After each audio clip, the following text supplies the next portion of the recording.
all sorts of things. Faith is like a mustard seed. You must become like children. But what we're really talking about when we talk about early faith in the context of growing faith is about that phase at the beginning of your faith journey where it's all new. And it doesn't matter whether that was a sudden flash that happened to you at some point in adulthood, or as for me, as though I can never remember not believing in God. But I do know that there came a time when I had to accept that not everything my parents told me was factually true, was actually the truth. Because I did once believe in Father Christmas, and I now know that Father Christmas was in fact my parents. And that despite all of their best efforts to keep this belief going, and I had absolute faith in Father Christmas and the Tooth Fairy and all of these other magical creatures, and it may be that they exist, but I do know that the being that brought presents and put money under my pillow was not in fact Father Christmas or the Tooth Fairy. And at some point, when, as I grew out of childhood and gave up those beliefs for the fate of reality, that actually my parents were experts at creeping around the house and putting presents down and knew just what to buy. And the realisation in our household came from the year that my father helped helped sign everything off, and we had Father Christmas and Santa Claus because they didn't agree on what they were going to write on the presents. It's a classic. Schoolboy era. Yeah. But there comes a point when you have to give up those things, and then you question, what about some of the other things they've told you are true? I remember as a child reading the Bible. I had a children's Bible. I was not so precocious that time. But I would read it, and I enjoyed reading it, and I believed it to be true. And as I gave up Father Christmas, I didn't give up God. But it would be very easy to do that. But I do know that at some point, it suddenly made real sense. I'm a child of a scientist. One of my earliest memories at school was of being sent to the headmistress's office for trying to reconcile creation, as in Genesis creation, with evolution, and the evolution of human beings in the Stone Age, which I was also taught. They didn't like me sticking that at the bottom of my Genesis essay. But I never questioned that no matter how difficult it was to reconcile, that they matched. Because for me, faith was like having that one piece in a jigsaw puzzle where you put it in and suddenly that piece of the picture that you've got there makes sense. It was like there was something missing and now it's there. And for most adults who've talked to me about suddenly discovering faith as an adult, it's the same. Faith is that moment in the jigsaw puzzle where suddenly the world makes sense in a different way, or their life makes sense in a different way. But you still have that phase, that early phase. It doesn't matter whether you get there through that sudden flash, that amazing experience at a Christian youth camp, or whatever it is, that conversion moment. And it doesn't matter which faith we're talking about. It's a belief in something divine, where it suddenly made sense. That is an unquestioning moment. At that stage of faith, we don't sit there and question and go, but what? But what if? But why? My niece is 9 years old. Everything is why.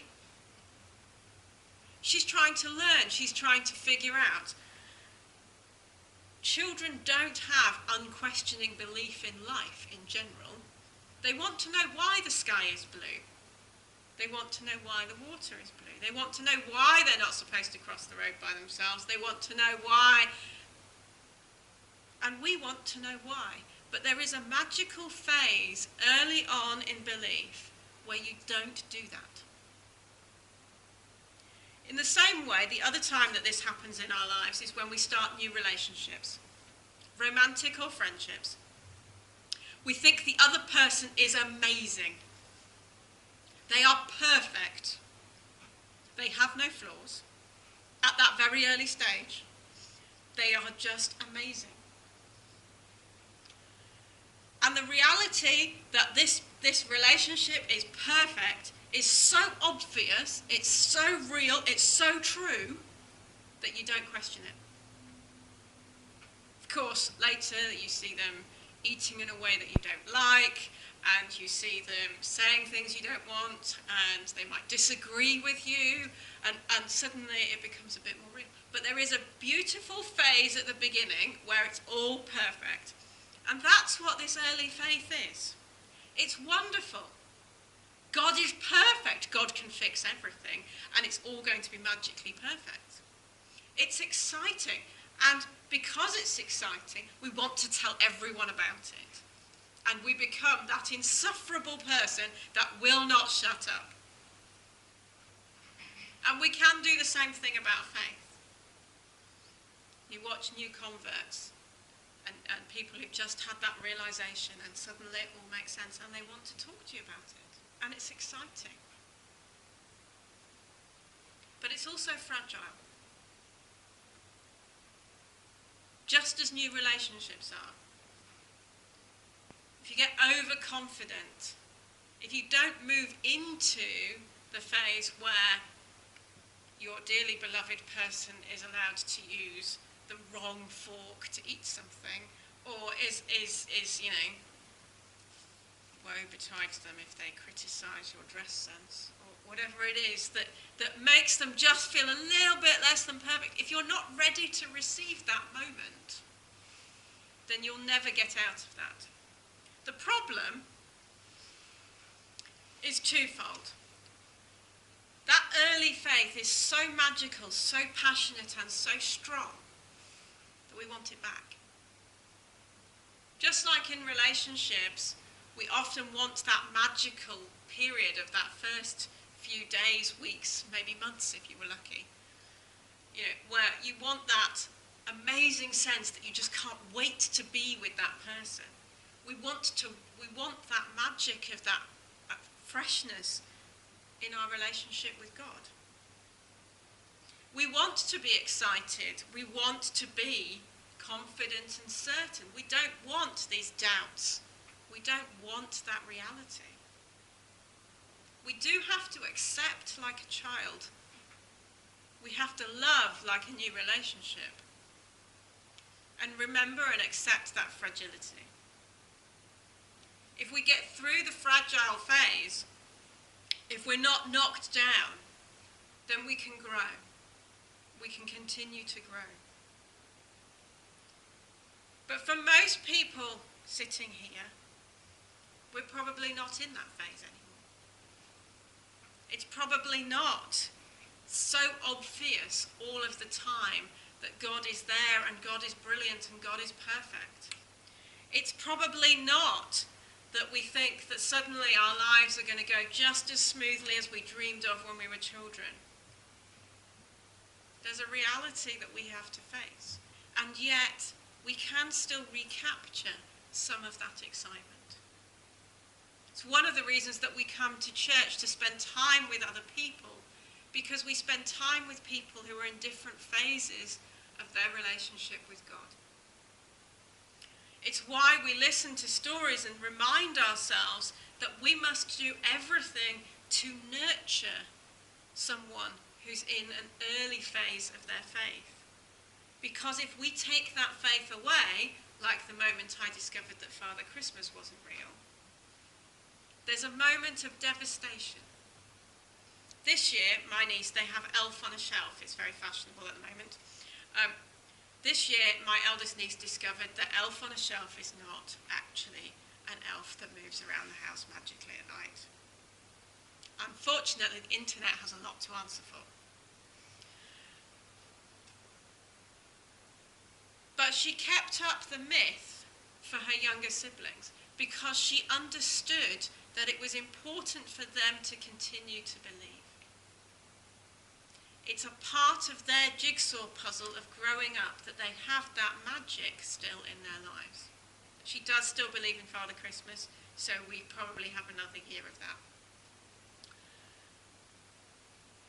We have a duty to remember what it is to be children, to accept faith in that early phase, to sit wherever we sit on our faith journey,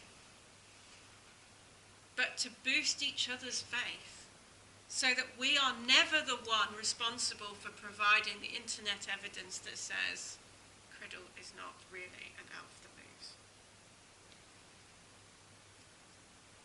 I actually had a moment this week when I was very disappointed to read one of my university friends, who at the time was a person I thought of great faith, post on Facebook, "At last someone sensible that says God does not exist."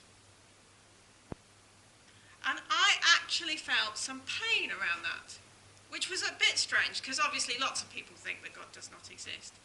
But realising that someone thought that was an important thing to share and post in that way. And who else is reading that? Because for me, his lack of belief does not change my belief. But his lack of belief makes me sad, because there are people out there whose faith is fragile.